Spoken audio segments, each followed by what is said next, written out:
أشهد أن لا إله إلا الله وحده لا شريك له الملك الحق المبين شهادة تكون لنا دخلا عند الفتاح المعين وأشهد أن سيدنا محمدا عبده ورسوله الصادق الوعد الأمين اللهم صل وسلم وبارك على سيدنا محمد شفيع المذنبين وعلى آله وأصحابه وأزواجه وذرياته ومن تبعهم بإحسان إلى يوم الدين. أما بعد فيا عباد الله اتقوا الله حق تقاته ولا تموتن إلا وأنتم مسلمون.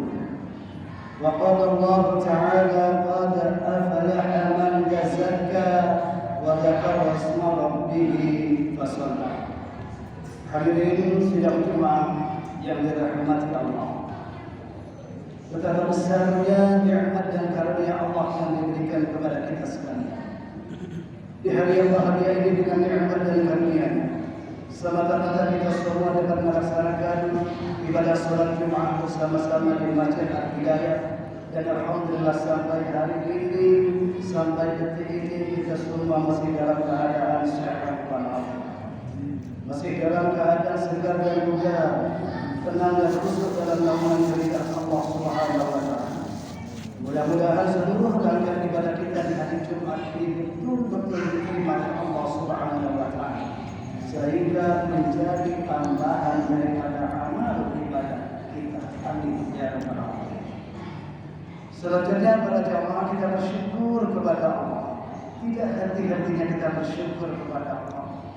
Hari ini para jamaah kita masih dipertemukan kembali oleh Allah dengan bulan yang sangat mulia, yakni bulan Sya'ban. Dan insya Allah para jamaah 15 hari lagi kita akan menyongsong datangnya bulan suci Ramadan. Bulan Sya'ban dikatakan bulan yang sangat mulia para jamaah. Di mana keistimewaan bulan Sya'ban? Allah berfirman dalam Al-Quran, "Man jaa'a bil hasanati falahu asyru amsalha." Barang siapa yang beramal satu amal saja, Allah akan membalas 10 pahala. Beda kalau kita beramal di bulan Sya'ban ini para jamaah. Kalau di bulan Sya'ban para jamaah namanya bulannya saja sudah istimewa, maka sudah barang tentu bahwa amal ibadah kita di bulan suci, di bulan Sya'ban ini pada jamaah istimewa dan oleh Allah. Wa fi Sya'ban li 700. Kalau kita beramal di bulan Sya'ban ini pada jamaah, maka tidak lagi 10 pahalanya. Berapa? Dilipat gandakan oleh Allah satu amalan menjadi pahalanya 700 pahala. Selesai bulan Sya'ban, kita sambut datangnya bulan suci Ramadan. Maka kalau kita di bulan suci Ramadan, wa fi Ramadan bi alfin.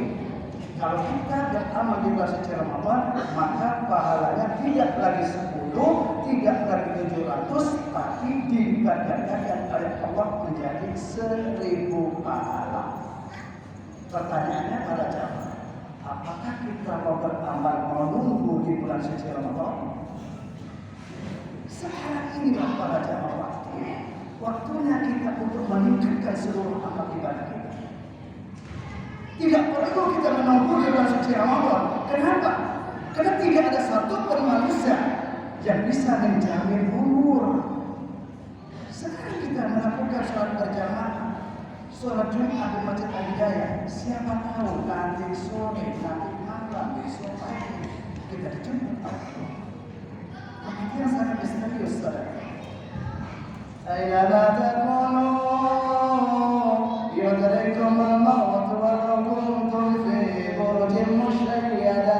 Apa kata Allah? Dimanapun kalian berada dan kapanpun waktunya, dalam keadaan apapun, yudrikumul maut, kematian terus akan menjemput kita. Walau kuntum fi burujin musyayyada, sekalipun kita bersembunyi di gedung yang tinggi yang kokoh. Apa kata orang Surabaya? Jalannya lebih mati. Sampai sembunyi di tempat yang kuat, yang kokoh, yang rata. Kalau sudah waktunya tak ada saudara.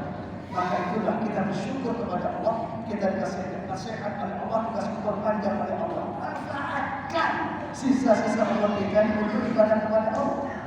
Apakah nunggu Ramadan yang katanya 1000 pahalanya? Jangan para jamaah. Jangan tunda-tunda, saat inilah, mulai dari sekarang inilah waktunya kita untuk memperbaiki diri kita.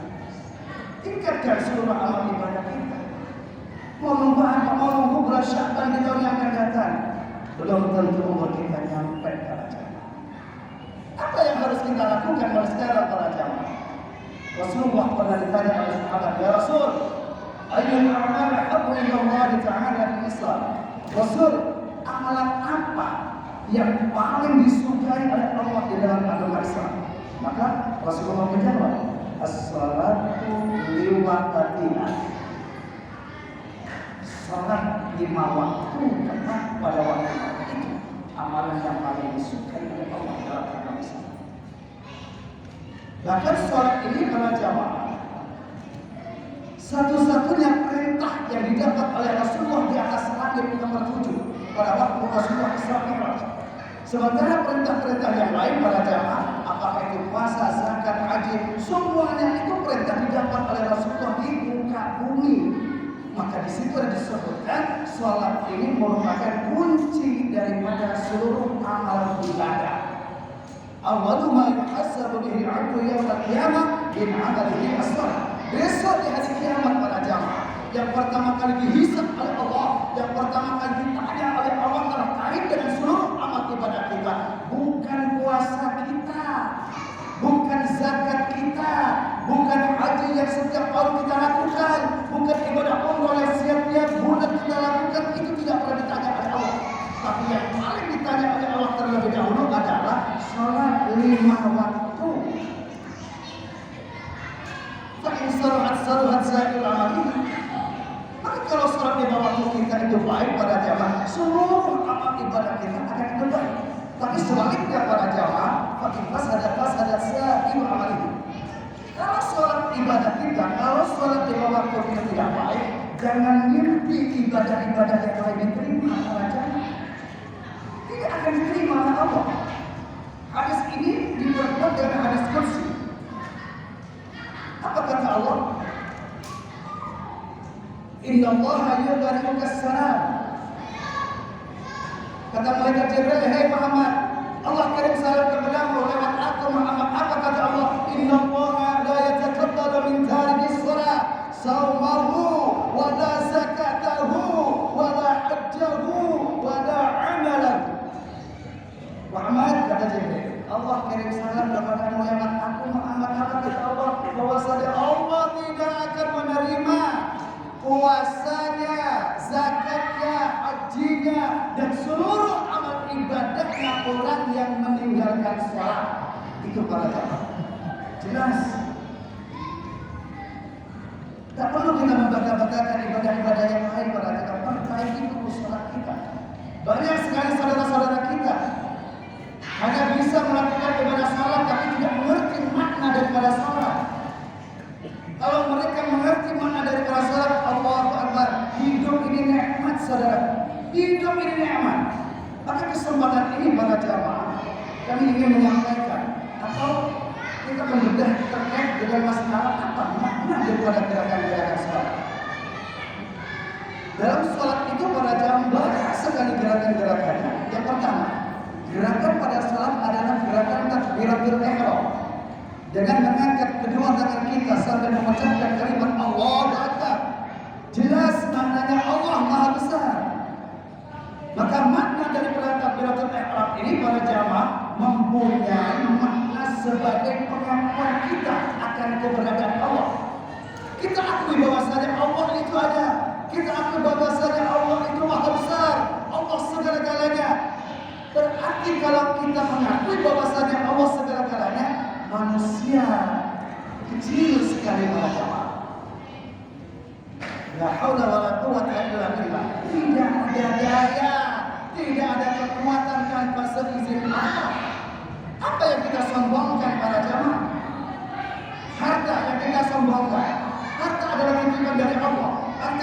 sadar dan kita sadar itu semua adalah titipan dari Allah. Apa yang kita katakan? Semua itu adalah milik Allah. Maka tidak boleh manusia itu sombong. Itulah arti daripada takbiratul ihram. Lalu setelah takbiratul ihram apa para jamaah? Rukuk. Rukuk yang kita lakukan dengan meratakan punggung dengan pinggul dan merendahkan kepala sambil melihat ke bawah. Maka makna daripada rukuk ini para jamaah bahwasanya hendaknya manusia selalu melihat yang paling rendah. Lihat di bawah urusan dunia. Supaya apa? Supaya manusia itu mensyukuri nikmat Allah apa adanya. Kita susah hidup para jamaah. Tapi ketika kita melihat saudara-saudara kita, ternyata masih banyak yang lebih susah hidupnya daripada kita. Kita sakit dikasih penyakit sama Allah. Kita mengadu kepada Allah, ya Rabb, kenapa aku dikasih penyakit ini ya Rabb? Ternyata apa para jamaah? Kalau kita masuk ke rumah sakit, kalau kita masuk ke ruang ICU, Allah Akbar, kita bersyukur, oh ternyata masih banyak orang yang penyakitnya lebih parah daripada kita.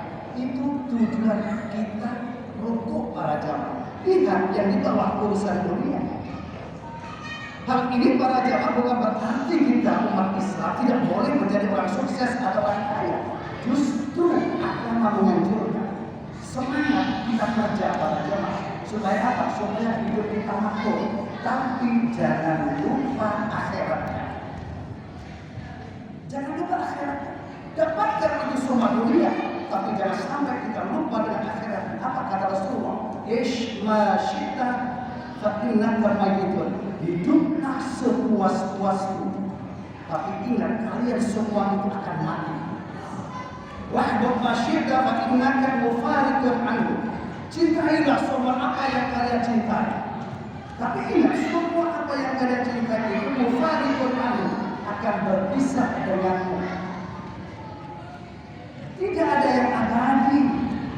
Maka ketika kita mencintai sesuatu para jamaah, jangan berlebihan. Karena semua itu akan berpisah dengan kita. Wa'mal ma syi'ta fa innaka majziyun. Berbuatlah sesukamu kata baginda Rasul. Tapi ingat, semua perbuatan, tindakan, ucapan, semua itu akan ada balasannya. Hati-hati ketika kita bertingkah. Hati-hati ketika kita mengucapkan sesuatu. Terlebih para jamaah, apa yang kita andalkan.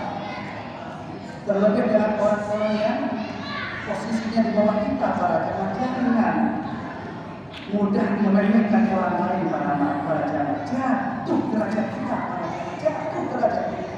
Hati-hati dengan ucapan. Jangan merasa kita sudah posisi di atas, kemudian orang lain kita remehkan, orang lain dianggap sampah. Hati-hati para jamaah. Majziyun, semua itu pasti ada balasan. Kita sudah hati-hati para jamaah. Kadang-kadang kita masih salah, apalagi kita sembrono. Allah Akbar. Setelah rukuk apa para jamaah? Setelah rukuk adalah i'tidal. I'tidal para jamaah berdiri tegak. Ini menunjukkan para jamaah bahwasanya orang itu harus tegak, harus lurus, harus jujur. Orang yang sholat para jamaah harus jujur. Sholat tapi suka bohong, sholat tapi suka korupsi. Berarti mereka tidak mengerti apa arti daripada i'tidal. I'tidal, lurus, jujur para jamaah. Lalu setelah i'tidal apa para jamaah? Setelah i'tidal adalah sujud.